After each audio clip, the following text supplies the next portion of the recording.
Welcome to another Travel Therapy Mentor video.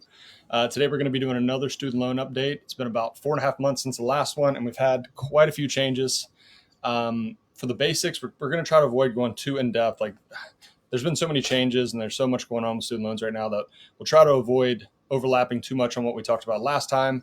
But that video is on the podcast and on the page if you want to go back and kind of review what the old plans were and everything. But we'll talk about some of the recent changes with Joe Ranke from FitBUX. He's a student loan expert, been doing this for a long time, so hopefully he can give us some clarity. All right, some quick introductions here for those that may be joining us for the first time. We are Whitney and Jared Kazaza of Travel Therapy Mentor. We're both traveling doctors of physical therapy. We've been travel PTs for the last 10 years, and Jared is really into finance, so he has written a lot about student loans, student loan repayment, those sort of things, financial decisions over the years. And so a lot of people have come to us with questions about, what should I do about my student loans? How does that fit into my overall financial plan as a travel therapist? And then we'll let Joe introduce himself as well. First of all, can't believe it's been 10 years that you guys have been traveling already. I'm glad, right? My name is Joseph Ranke. I've been involved with money since I can remember. My first investments, I think I was like 12 years old. I shouldn't say investments. The first thing I lost my money on was when I was 12 years old. And then I've been through everything from investments to mortgages to wealth management. About probably 8 or 9 years ago, we decided to build out technologies for young professionals for financial management. And the number one problem was around student loans. So that's the first tech that we launched was around student loans. And then we built out financial planning stuff. And now we're using those algorithms to build out the first ever financial management AI. So that's where we're at now. We manage something like, it's something like $3.5 billion in assets and debt now, over $2 billion of that student loans. So know way more about student loans than I ever thought that I would, but here we are. Yeah. So Joe has some really good technology over at FitBUX that can help with not only your student loans, but your overall financial plan. So we're going to get into talking about some of the basics about what's been happening, what changes are being implemented. Jared also crunched the numbers and came up with some generalized scenarios that we'll go over at the end about what direction we think you should probably head if you are a travel therapist that, certain situations, whether you continue to travel, whether you plan on going perm, that kind of thing. But at the end of the day, with a lot of the new changes, it's not quite as easy or clear as it was back when Jared wrote all his original articles.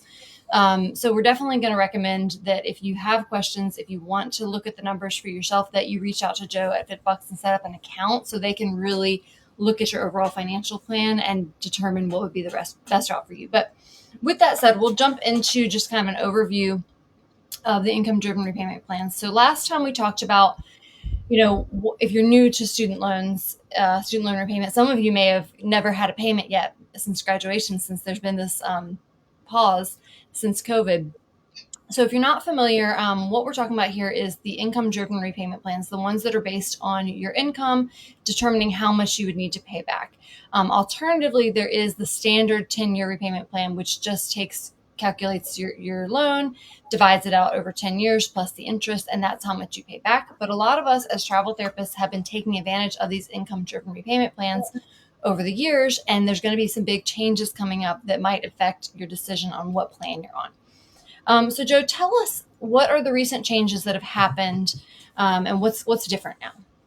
So when it comes to IDR, there's going to be a new repayment plan. It's called RAP, Repayment Assistance Plan. As of right now, it's not going to be available until July 1st of next year. It could be before that. We don't really know. The whole saved court date is coming up here. I think it's August 4th. So we think there might be some sooner answers after that. We'll see.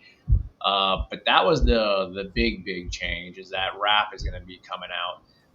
And then they also changed, starting July 1st next year, they changed the standard plan slightly too. So it's no longer just a standard 10-year plan. It's actually based on how much you owe. So there's brackets. So if you owe less than 25 grand, it's the standard 10-year plan. I think it's 25 to 50 is 15 years. 50 to 100 is 20 years. 100 grand or more is an automatic 25 year. And then you can make prepayments still. But they changed that slightly on there. Really? I didn't see that. That's interesting. Yeah, it's not getting a lot of publicity because a lot of people were talking about the RAP plan. And that's a big deal. The other big deal that's coming out because of the wrap plan, because we've had a lot of people ask, well, because of the features, which I'm sure we'll talk about, can I go on wrap and pay it off? And it's like, yes, you can. But the big difference is, like, right now, if I'm on pay as you earn or IBR or something, I can switch my plan whenever I want to.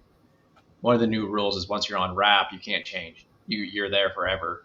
And so that's going to really mess up some people refinancing in the future as well, just because of the way that payments work. So again, we could touch on that a little bit later, but that's the big deal, is the new repayment plan wrap, like who has to go on it, who doesn't have to go on it, all that stuff. Again, I'm sure we'll dive into, but that's the big changes coming up. Okay. And then the other big change, which most people probably know, we discussed a little bit last time, is that SAVE is going away. And that was the one that we all thought was going to save us. We thought it was going to be the best thing ever. And then the courts decided that it wasn't legal. And so they're getting rid of SAVE completely. So what are the new IBR plans or income-driven repayment plans that will be available? Yeah. Well, this is the confusing part too, because with the bill, not only SAVE gone, but pay as you earn is gone, and so is ICR. All three of them are going to be gone, which pay as you earn is a big one right now, because there are still a lot of people that are on pay as you earn.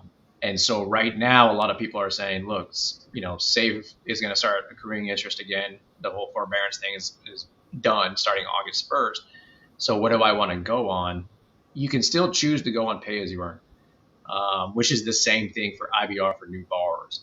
So the way you can think about it, the way I simplify this is there's basically three plans that are available: pay as you earn, new IBR, which mathematically are the same thing, the way they function, and then you have old IBR. And so those are the three things that are available right now. Now, if you're on pay as you earn, they haven't announced the date yet. You're going to have to get off of it and choose IBR for new borrowers or old borrowers based on the date of when you took your loan. So you might not even be able to choose. They're going to tell you which one you qualify for.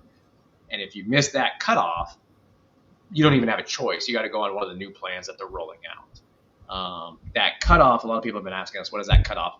We don't know 100% yet. So in the actual bill itself, they said that everybody has to be switched to one of the new options by July 1st of 2028. And so that's just, the bill says they have to be switched by that date.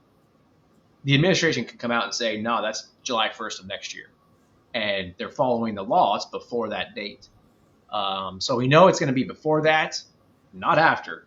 So it's going to be sometime before that everybody's going to have to switch to either old IBR, new IBR, or this new wrap plan.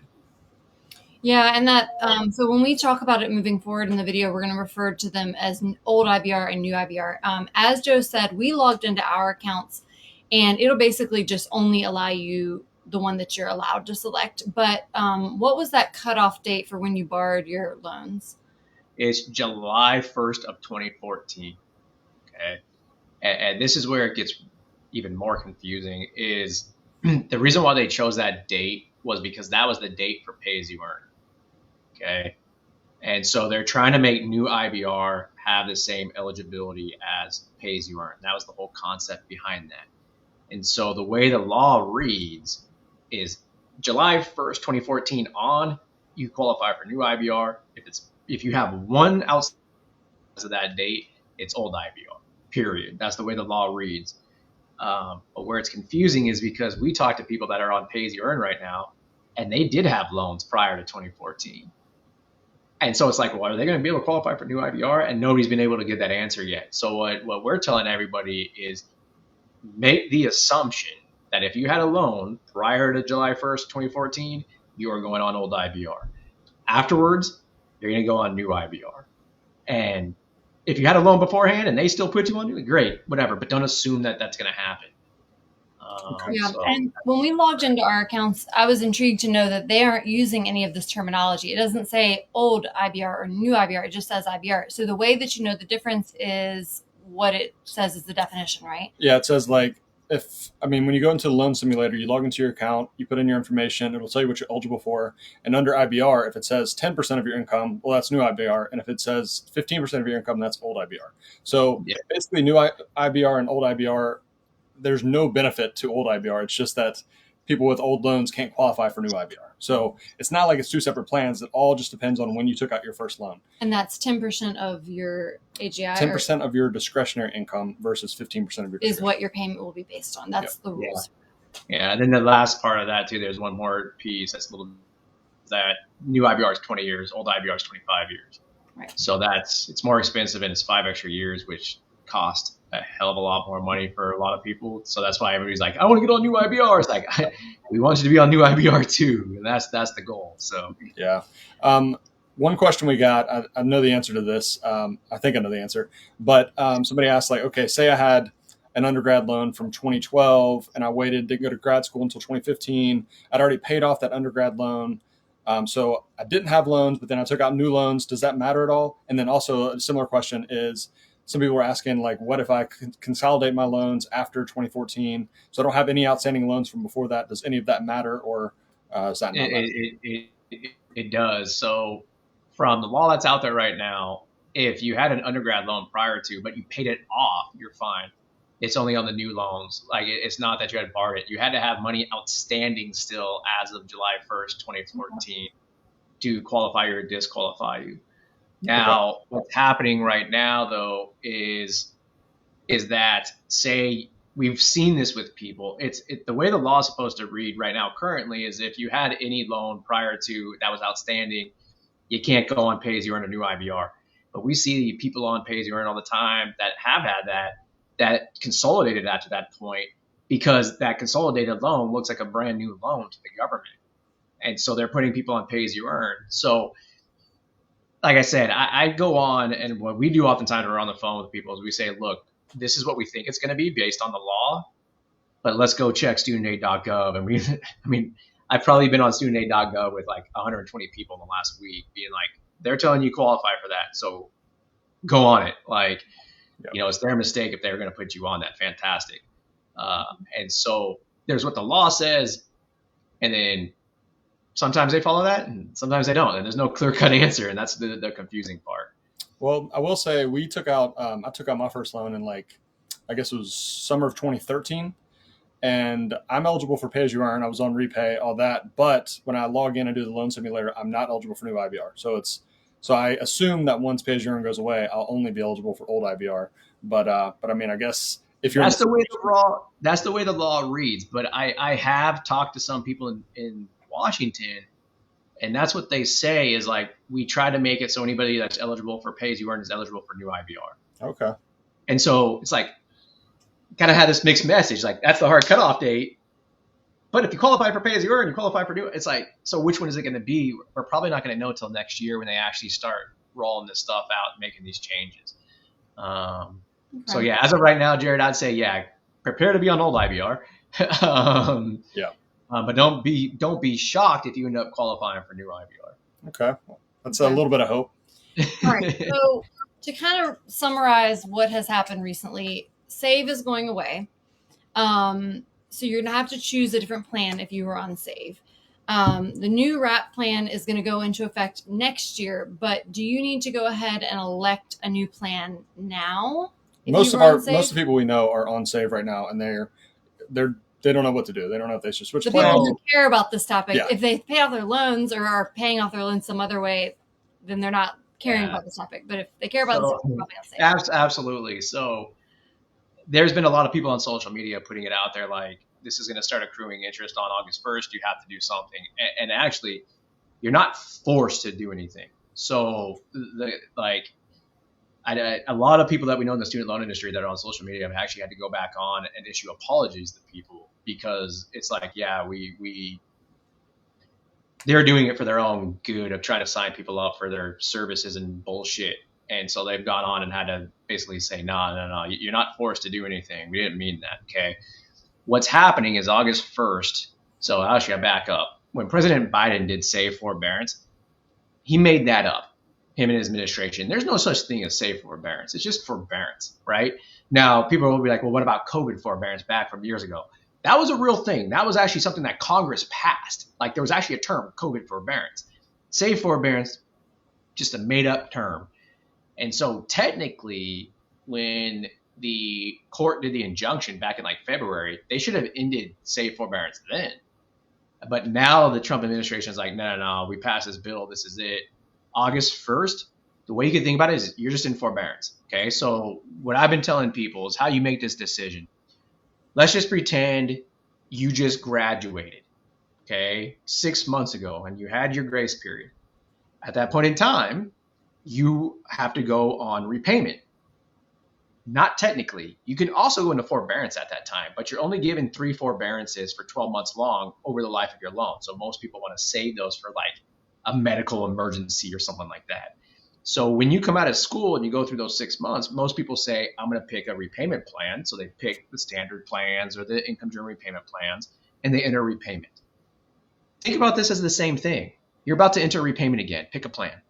Like, unless you have a major, major problem. And so, like, I'll give you an example. Like, we've had a few people say, I'm going to stay in forbearance because I actually have credit card debt.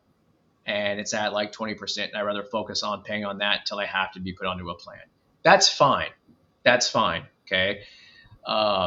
We've had some people say, I'm not prepared for this. I need to get my finances in order to have another 6 to 12 months to figure out how I'm going to afford repayment. And I'm like, that's okay too, but you better do something.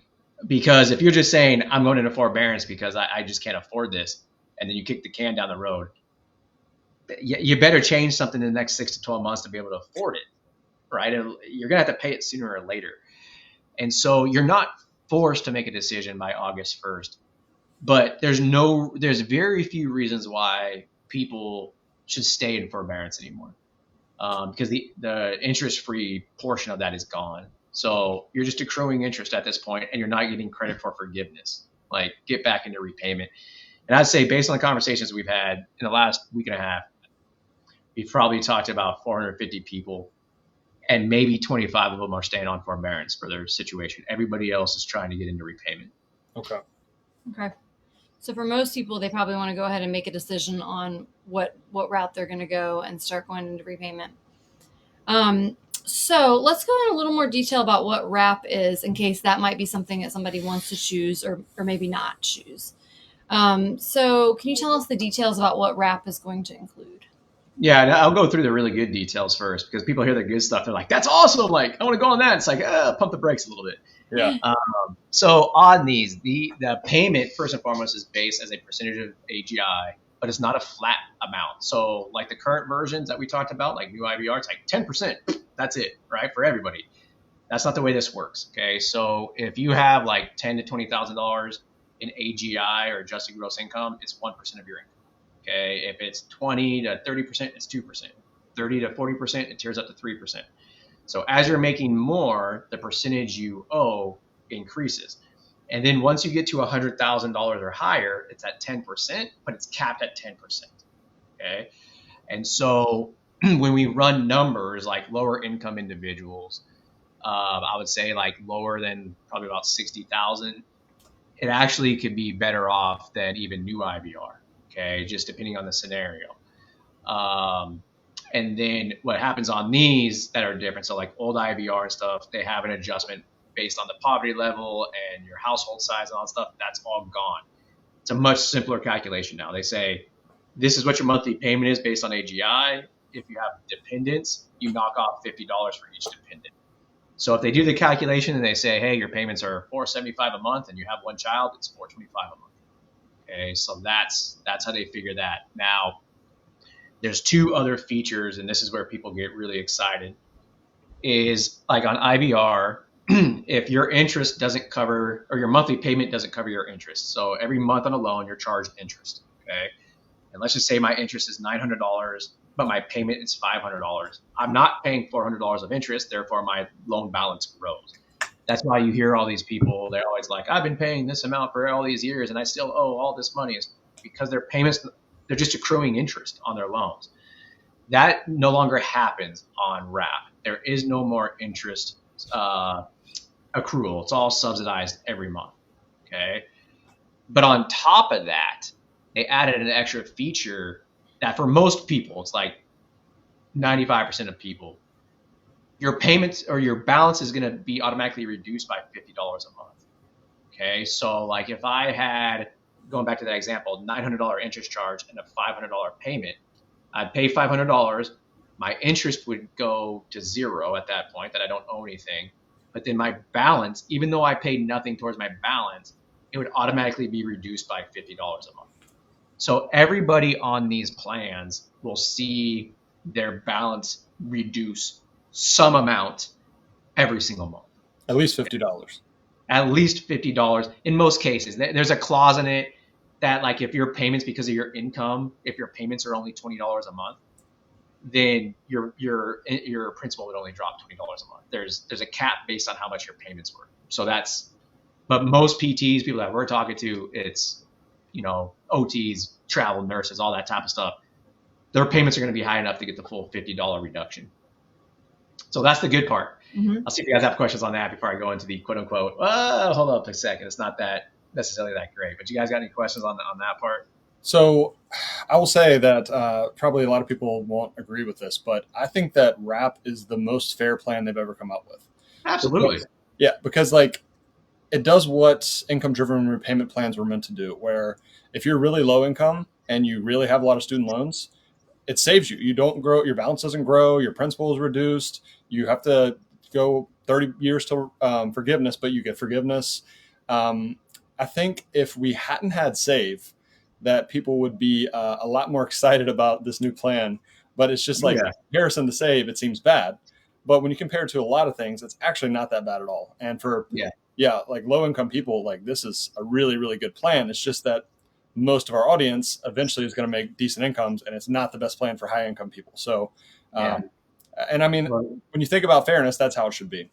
Well, it's funny that you brought that up, because first of all, like when you say that's fair, it's like, yes, but then people will look at it and be like, well, my situation is costing me more, so this is bullshit, right? Yeah, like exactly. But it's funny because you guys know this, I'm really big in like behavior analytics, right? So when we talk to people that had loans prior to 2020 and they look at the income-based repayment plan or RAP, they're like, it's not that big of a deal. That's a good payment.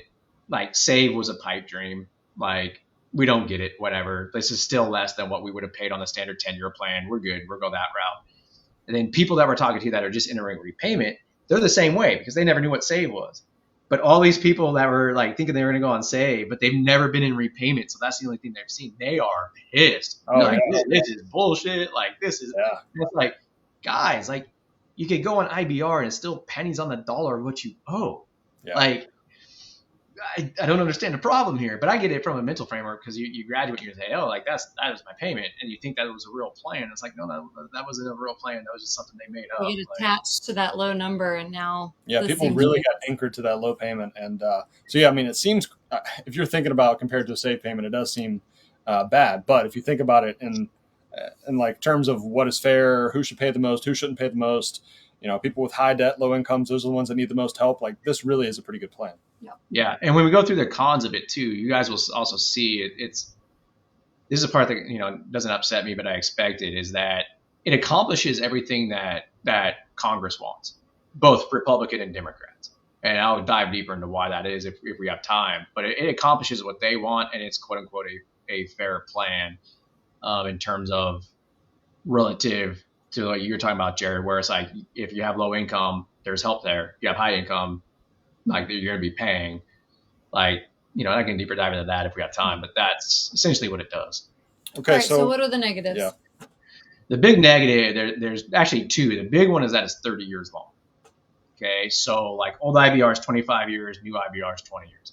So those last 5 years can add on a lot of cost to the loan. Plus, if everything goes right, those are going to be your high earning years. Right. So when we run these projections, for a lot of people that were, especially on new IBR, you're not going to end up even having anything forgiven because your income's going to get to a point where you're actually paying off the loans and your balance goes to zero, especially if you're on old IBR. And so a lot of people are going to be making that shift to say, I'm just going to pay off my loans because of that.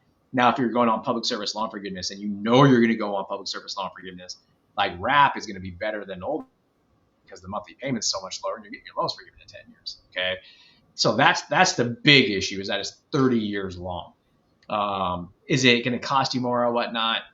Some situations, yes. Some situations, no. Personally, I don't like looking at the cost. I like building out a financial plan and saying, hey, if I do this versus paying it off and then saving, what gives me more money in the long run? I don't like looking at costs. I like looking at how much more money do I have in the long run. That's the one that I want. Okay.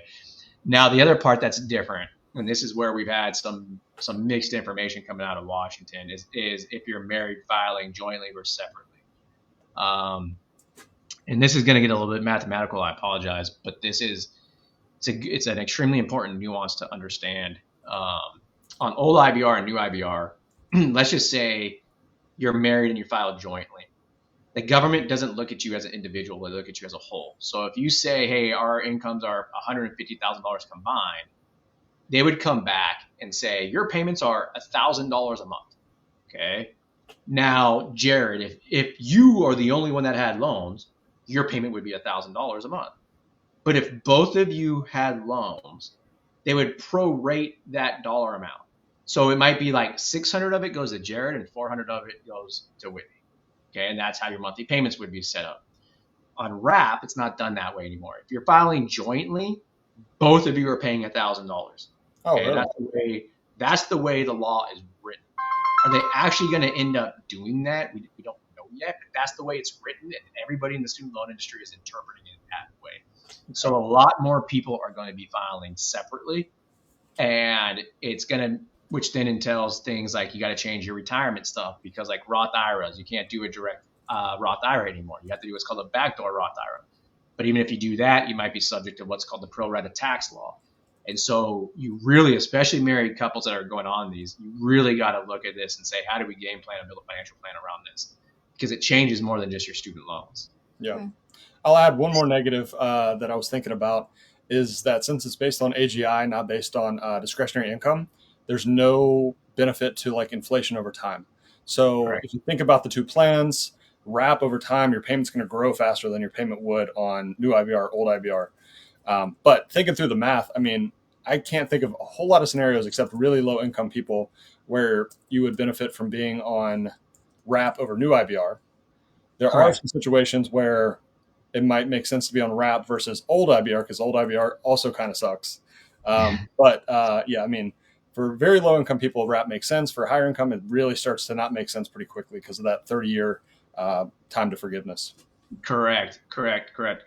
And that's the big knock on the bill from like student loan lawyers that I know that are really deep involved in all this type of stuff, and some of the guys. So I happen to know the head of a company that does all the statistics for all the universities and stuff, and they're really real connected in the Washington. Their big complaint about the whole student loan portion of this bill is that none of it's tied to inflation. So even the parts that because we're talking about repayment right now, but even the parts about school where they cap it on $50,000 a year for doctorate level students and $200,000 total in federal loans, none of that's inflation based. So Congress is going to have to up those limits whenever they want to. So it's like, are they going to agree on those? Like, who knows, right? So it's that is a big one is the inflation adjustments. Yeah, and that 1%, 2%, 3%, none of that's based on inflation either, right? Yeah, so I mean, like 30 years from now, everyone's going to make $100,000, so everybody's going to be paying 10%. Exactly, and that's been the big knock on it from those legal experts in there. And I do want to bring up one scenario because we've got this a lot. When people start hearing about the interest subsidy and the government match part of the $50, they're like, well, I can go on this for a year or 2 or 3 and get the interest subsidy and then get the government match and then make prepayments and pay off my loans faster. And then that could work because then the balance starts dropping and eventually your interest charge is going to be less than your monthly payment. And when that happens, that no longer works. This is similar to what was on Repay a long time ago. You could do the same thing. The difference is on Repay, let's just say you refinanced your loans because you still had some higher interest rate loans and you kept some in federal loans. You could then switch to a standard plan. And so your monthly payments would drop. RAP, you can't do that. Once you're in RAP, you can't change. And the payment's based on your income. And so if I refinance part of my loans in the future, because those are the high interest rate ones, my RAP payment doesn't drop. So now I'm going to have 2 pretty big student loan payments. And is that going to be affordable? Yeah. And so I wanted to touch on that because I've already had a number of people reach out to me being like, can I use that interest subsidy and pay this off? It's like, yeah, the effective interest rate drops a lot. But you're kind of handcuffing yourself in the future versus if you just refinance now, then you're going to save. So I could also see a lot more people refinancing coming up here in the next probably in about a year from now, there's going to be a lot more people starting to refinance also. Yeah, that makes sense. So just to review what we talked about here in terms of the pros and cons of RAP. The pros of RAP are, especially if you have lower income, it's good because it's based on your AGI. You're going to get the interest subsidy, so your interest isn't going to grow each month. You're going to get the principal reduction, so your principal is going to go down by $50 a month. And if you have children, dependents, you're going to get a $50 reduction on your balance each month. So those are the pros. The cons would be that it's a 30-year time frame to forgiveness. You can't switch off of it once you're on it. There could be some new things you need to consider, whether you're married, filing jointly versus separately. And then what Jared mentioned about being based on your AGI versus your discretionary income and how that could affect it with inflation, you said? Yep. Yep. Yeah. And the big one right now, by the way, is for travelers to really figure out the next year that are already in repayment, because a lot of them are going to be enticed by RAP because the monthly payment's going to be lower because they're making, 40 grand in salary, 30 grand in salary. But it's like, once you're on that, you're not switching out of it. Like, so when you go back, and as you guys know, most travelers only travel for 2 to 4 years.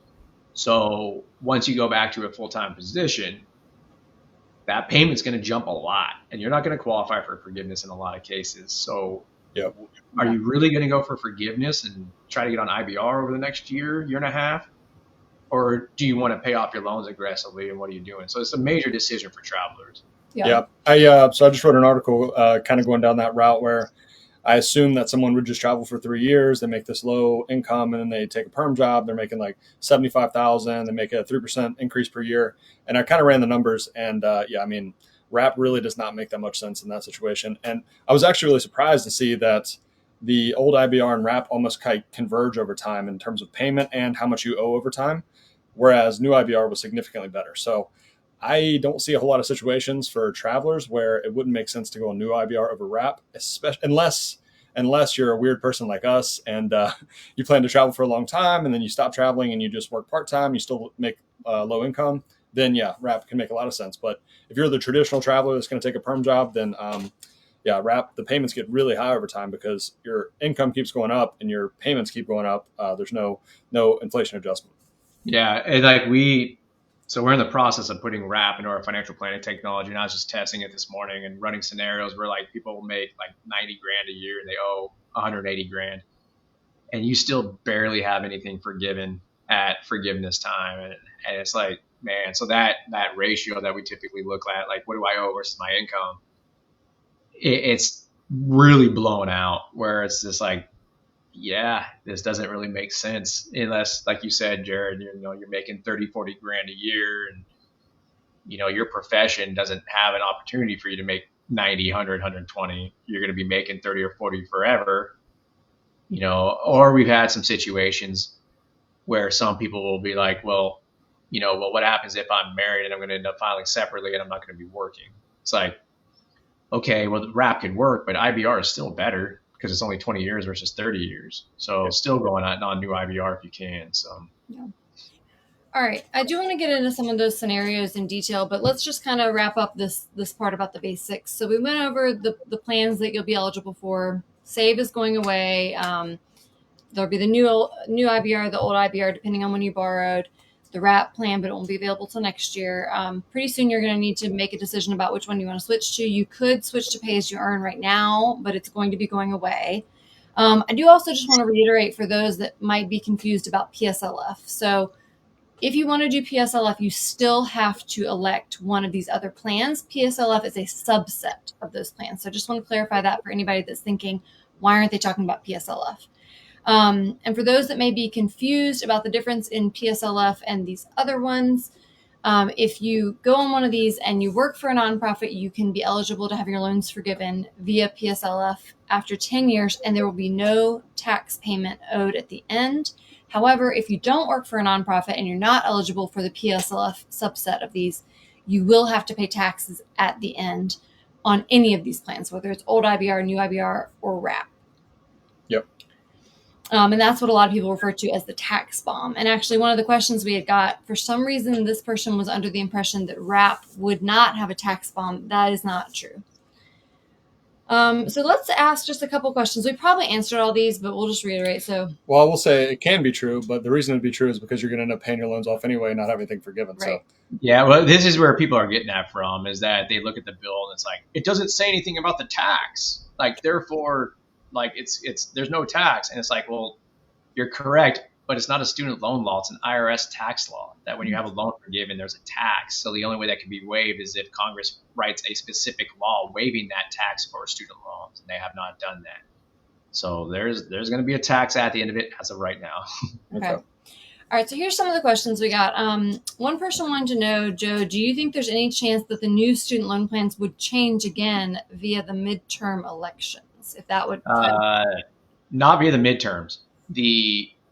So years ago, I want to say it was when Harry Reid ran the Senate, they changed the rules, okay? And when you pass a law in the Senate, it has to have a 60 vote passed. The rule that they changed was if something was done during reconciliation, it only needed 50 votes, okay? And so what this law does is it says that the president and an administration can no longer change a student loan plan. That is in the law. It has to be done by Congress. So the only way, like if Democrats, first of all, they can't do it in the midterm because Trump's still going to be there.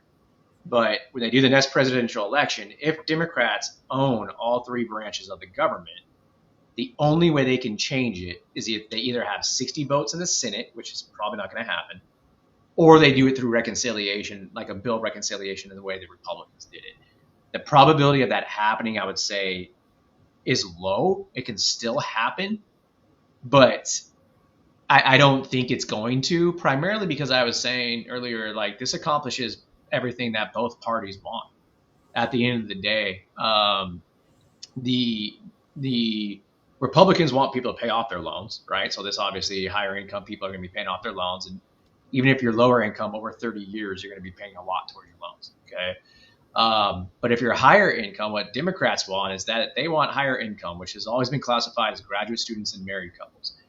They want those individuals to subsidize the undergrads and whatnot. So it's more of a social system where the higher income like subsidize the lower education, lower income. That's why, for example, when President Obama was president, he first came out with pay as you earn. And then after a few years, they said, oh, crap, we're not making enough money. So then they changed it to repay, which made the term from 20 years to 25 years for graduate students. And then they also, people forget this, on repay, you had no option of filing separately versus jointly. It was always jointly for married couples because they want those people to pay. yeah. And so that's what I was saying. Like, RAP accomplishes everything that the Democrats wanted. So the only thing that I could potentially see them changing if they take back power in all three branches at the same time is maybe changing it from 30 years to 25 years. I could see them potentially changing that, or doing something like codifying $25,000 in forgiveness or something like that. I don't know how they would codify that, but that's the way it would have to be changed. So I don't see it changing. I think it's a low probability, but it could. But like I said, I think it might be the term 30 years to 25 years if they change anything. But you guys got to remember this too. The committee that came up with this, everybody's like, it's a Republican committee. It's like, yeah, they had a majority, but there were still Democrats on that committee. So they had some input into this. I think it was like 13-9 was the split or something like that. Okay. So, yeah, I mean, like we said, it is a fairly fair plan. So I don't think there'll be a whole lot of push to change it. They'll probably use it as like a tool to get votes, but I don't know if they'll really have a whole lot of need to change it. Right. Yeah. Correct. And Jared, you know this too. When they pass SAVE, because you and I have talked about this. I've said it from day one. This is going to get challenged in court and probably get thrown out somehow. Like, it's too generous. And that's what this bill prevents. No president, no administration anymore can just change an entire plan anymore. Like, that's not going to happen. So time will tell, though. Okay. I have a feeling that the reason that this person is asking this, right, is they kind of want to think, okay, when do I really need to make a decision? Should I just ride this out for a little longer because there could be some more changes in the pipeline, or should I go ahead and make a decision now? I tend to say now. There's no reason to wait, unless it's like we talked about earlier, where you have a very specific use of the money that you need right now. Like I have credit card debt, or some people have like 10% car loans right now. It's like, great, going for forbearance, you're accruing at 6%, go pay off your 10 or 20%. It's called arbitrage. You're borrowing at a lower rate to pay off a higher rate. Great, go do that until they force you. That's good financial management. That's fine. But again, I go on like some of these sites like Reddit and stuff. And people are like, I'm just not going to pay. Screw the guy. It's like, you're really actually only hurting yourself at this point. Like, Yeah. don't do that. Yeah, that was a good point you made. Like, your interest is going to accrue now anyway, so you might as well be getting time towards forgiveness. So, Right. unless there's a really good reason not to switch plans, you probably should switch plans. Okay. Yep. This question was about PSLF and basically wondering if that would ever go away. They said, what are your thoughts on paying off grad school loans if you're working for a nonprofit? If you qualify for PSLF, do you just hope that it's still there for you after 10 years, or should you just go ahead and pay them off and be done with it? For most people, we say don't pay them off, save the money. Like, put it in your bank account, put it in a high yield savings account, invest in your Roth IRA, something that can give you the money in case you need it, in case something does happen and it changes. Probability says, from what we've seen, that the change is going to happen, one, because you stop working at the nonprofit or the nonprofit gets bought by a for-profit. We see that as a higher likelihood. We see it all the time. I mean, like the hospital my wife works at, her specific clinic is still part of the nonprofit, but they sold the other parts of their other hospital-based clinics to Select Medical. So they're all for-profit now, the PTs. So even though they still work in the hospital, they work for Select Medical. Okay, so that's what we see more of a problem. So from a financial management standpoint, that's what you're protecting. Will they change PSLF via law? They didn't do it in the reconciliation bill because I don't think they can. Okay, and it's a very popular program. It'd be very, very bad for politicians to say, yeah, we're changing this program. It has Republican support as well. A lot of people forget this. Republicans are the ones that passed PSLF. Okay, so a lot of people don't realize that. So I don't see PSLF going anywhere. Now, all this news about the rulemaking stuff that they're doing with PSLF right now, even if they try to change something, I see it being shot down in court. Why? Because it's the same thing that they just shot down Save on. Like, the administration can't come in and say, I'm changing this. Like the law for PSLF is very specific. Like, it says any 501c3 employee qualifies. You can't turn around and say, well, we're going to say these ones don't, these ones don't. Like, no. The law says they do. Like, you can't change that.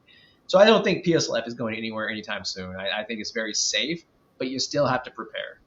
Okay. Yeah, I mean, if they were going to change it, they probably would have already changed it. So I think you're probably right. I can't really see a whole lot of situation where it would go away.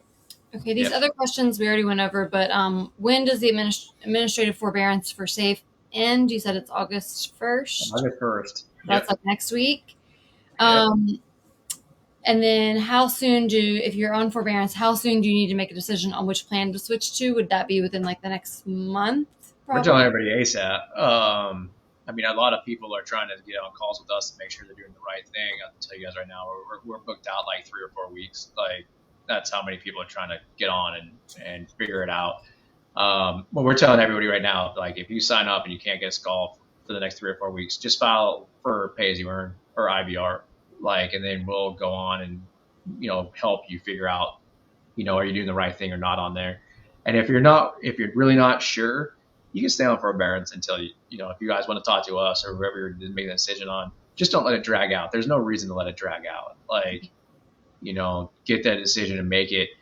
And if you can qualify for pay as you earn, just jump on that and just know that you're going to have to change probably in the next year or two. And you're going to have to watch out for that date and make sure that you don't miss it, and now you're stuck in RAP or the new standard plans. Okay. All right. So then we got some questions that were specific to travel therapists. So there's kind of 2 camps. If I'm a travel therapist who wants to ride out my loans to forgiveness, what's the best plan for me? If I'm a travel therapist who wants to pay off my loans ASAP, what's the best plan for me? And then, we basically talked about this, and this is what Jared wrote in detail about in that article, is there's not really a clear answer. It really depends on a lot of things. It depends on how long you plan to travel. It depends on it depends on if you plan to have a permanent, aka a high-paying physical therapy or OT or speech therapy job after you travel, like a perm job, and you're making high income, or are you planning to semi-retire like we did and continue to have low income, low AGI throughout your career. Those would make a difference. And then also, how much debt do you have? And also, if you qualify for new or old IBR. Yeah. It's a big thing. So there's a lot of factors to consider. So there's really no one best answer for us to give you as to which plan is the best. But Jared did come up with some scenarios. So I don't know if you want to go through those. I mean, like you said, if the income's going to stay low and you're eligible, or if you're a traditional traveler is going to travel and then take a perm job and you're eligible for new IBR, I don't really see a whole lot of reason not to go on new IBR. If you're not eligible for new IBR, now things are a little more complicated because it seems like in that situation, RAP and old IDR or old IBR are pretty similar in terms of total amount that's going to get forgiven over time. So a lot of those people, you're probably just going to end up paying off your loans unless you just have massive loan balances. Like if you have 300,000, okay, that's going to be a lot different than if you have 120,000. So it really depends. Like there's no one size fits all. Definitely talk to a professional if you have any. Talk to Joe, set up a call because your situation is going to vary quite a bit. Yeah, and the other one I'll add to that too is time. How much time have you already been in repayment?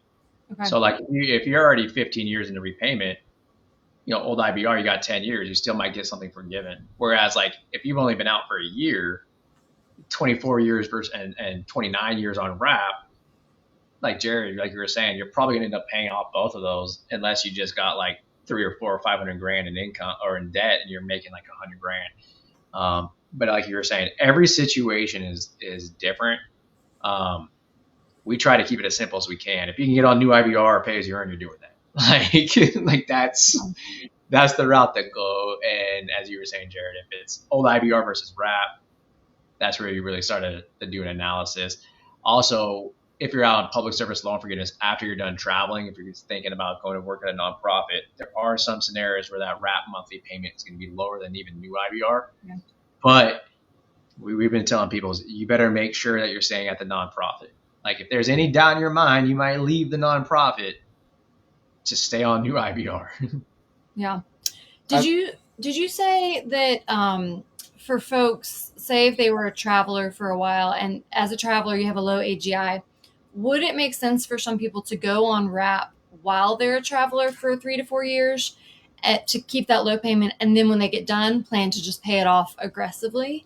Would that You can, and there's nothing wrong with that. That's a more advanced strategy where you're trying to keep your payments low so then you can target specific loans and pay them off.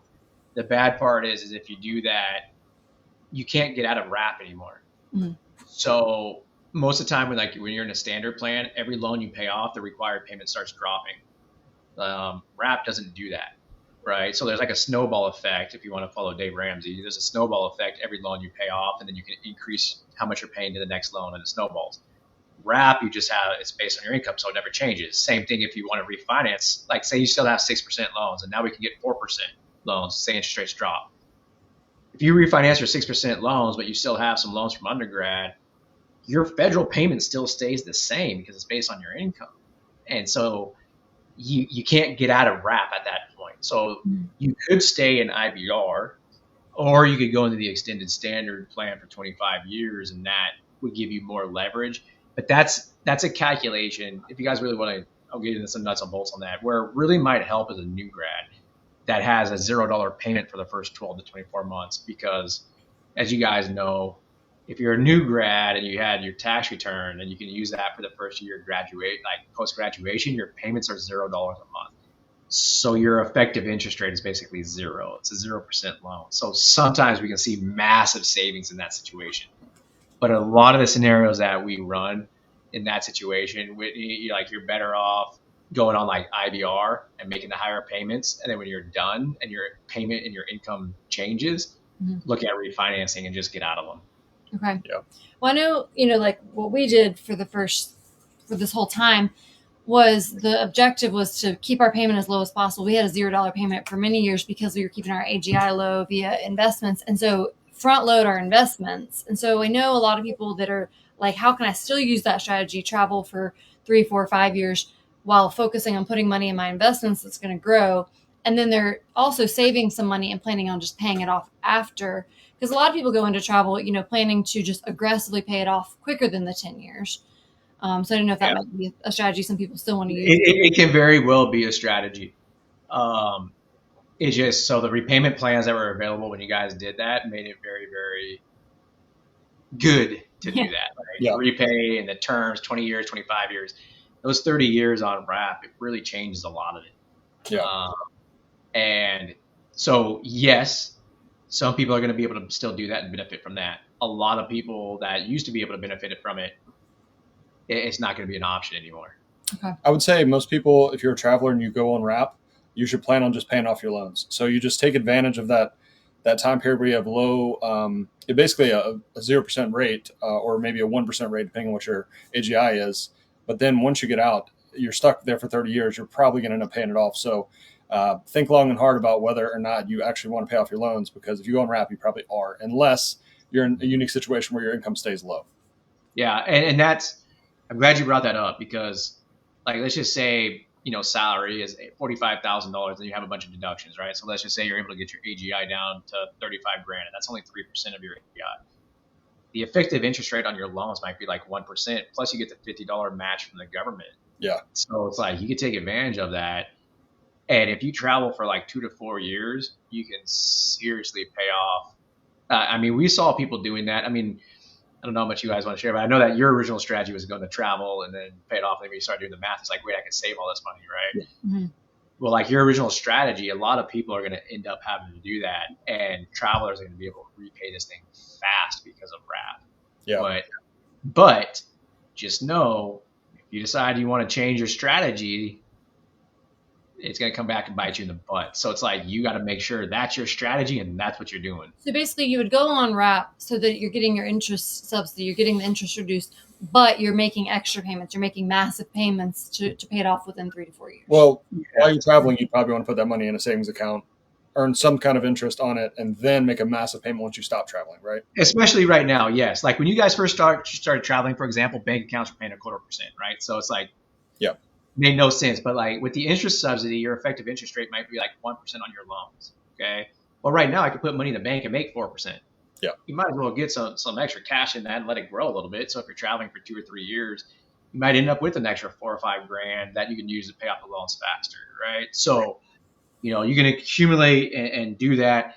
And it just depends on how involved you want to get. Some people would just say, I'd rather just make the payments because it's easier and I can just get this out. And some people, like Jared, you guys want to arbitrage as much as you can. It's like, great. Like, if you're comfortable with the way these things work, let's go do that, right? But you got to be comfortable with that interest piece, understand how the mechanics work, and how to say, I'm going to save for this. And we've had a lot of people do that. With people about that all the time is like, there's the emotional, the mental side of it. You really have to be an aggressive, financially savvy person to want to be taking these strategies. Yeah. And we've had a number of people with like the COVID forbearance, the save forbearance with the 0% interest, all this stuff, where they haven't paid interest on their loans or accrued interest for 4 or 5 years. And they're just, yeah. I just talked to a vet the other day.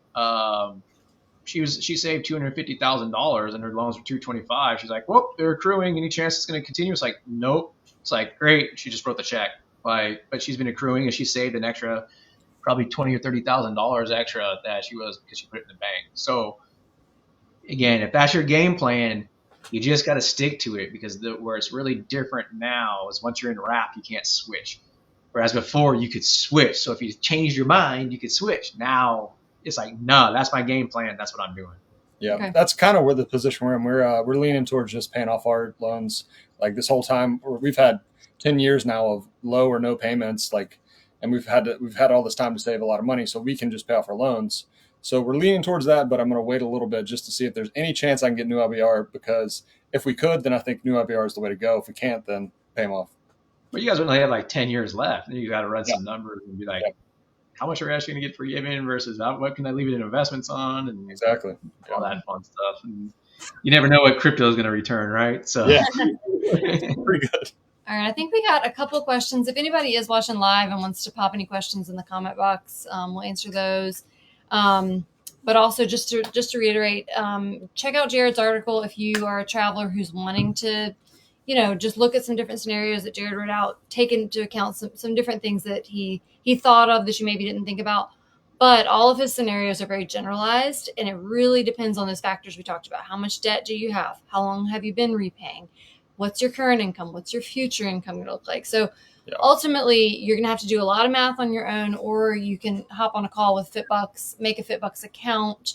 We'll share a link to that as well. So they have all the tech to run that for you. And then also Joe and his associates can talk to you about your overall financial plan and where the student loans will fit into that long-term with your investments and everything. Yeah. And just to let you guys know, like the RAP tool, the RAP calculator, all that stuff, we are testing it right now. The way it's looking is that it's probably going to be out by the end of this week. Okay. It probably would have already been out. But on the weekend, I've been out doing like helping with the flood recovery stuff out here in Texas. So I was gone all weekend, and our engineers wanted my final sign off, and I found some errors in it, so they're fixing them today. So it's pretty close to being ready to go. So it should be out this week. Okay. I think this question that we might have already answered it. I have like 1 to 2 student loans that were prior to July 1st, 2014. All my other loans are after that date. And I also started undergrad in 2013. If I pay off those loans, then would I qualify for new IBR since my remaining loans were after that? No, it's because they were outstanding already on that date. Then you would be on old IBR. Again, this is one of those scenarios because by the letter of their law, that person would be on old IBR. But what we've seen a lot over the years is that person would qualify for pay as you earn. And so on old IBR, if you qualify for pay as you earn, there's a chance that you're going to qualify for new IBR. So again, it's one of those things where I would anticipate old IBR, but go on pay as you earn. And then over the next year or two, when they tell you, you have to switch to one of the IBRs, then look at it and say, okay, is new IBR available or old IBR? And if it's only old IBR, now what do I do? Okay. Yeah. I mean, I guess there's really not a whole lot of downside to choosing pay as you earn while it's still available. Yeah. Yeah. We've talked to a number of people because they just don't know if they're going to be on new IBR yet. So because when they go on to studentaid.gov, it shows pay as you earn and old IBR, and the pay as you earn payment's way lower. And so it's like, yeah, go on that for the next year. It still counts towards forgiveness.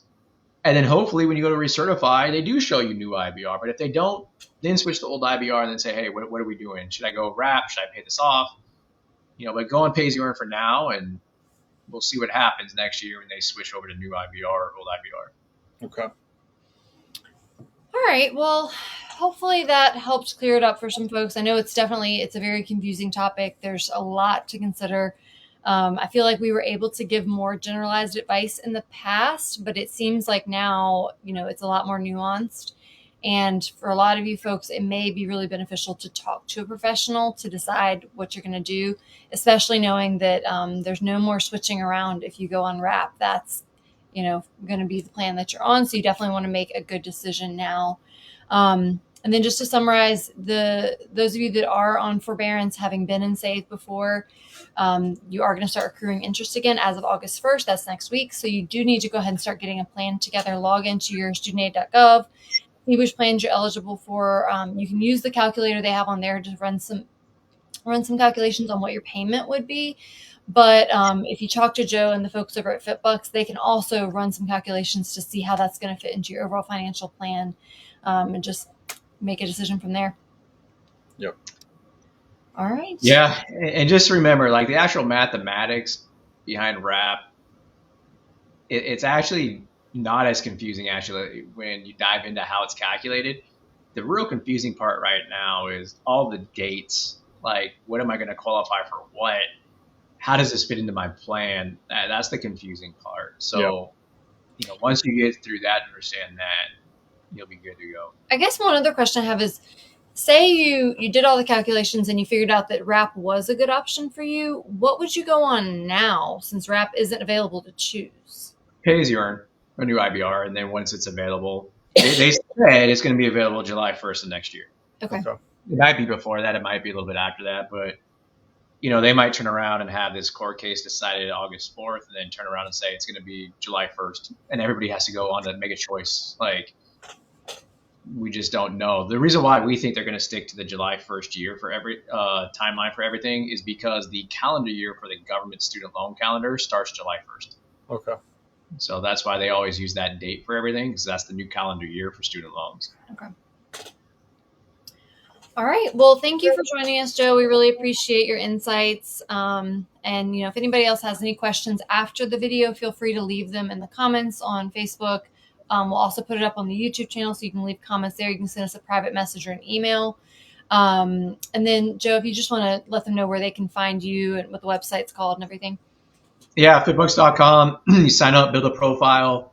We do have the technology available to you guys, but the version that's out there right now, we highly emphasize schedule a call with us, because we can walk you through the whole plan builder, building out financial plans. There's a lot of nuanced pieces that are hard to tell in the UI, like do this, do that, do this, because there's so many moving parts.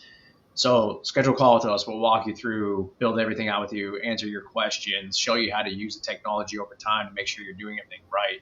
So we'll definitely schedule a call. And then if you guys want to follow us on social media, YouTube's probably the best. It's just at FitBUX on YouTube. That's where we put out a lot of the updated stuff as we get it. So that's where you find us. And awesome. That's FitBUX. Yeah. Thank you for clarifying that. Yeah. BUCKS is not a good site. Let's just say that. It's FITBUX. Yep. Okay. Yep. All right. Well, thanks, Joe. And thanks, everybody, for tuning in. We'll chat with you later. Yep. Take care, everyone. Bye. See you later.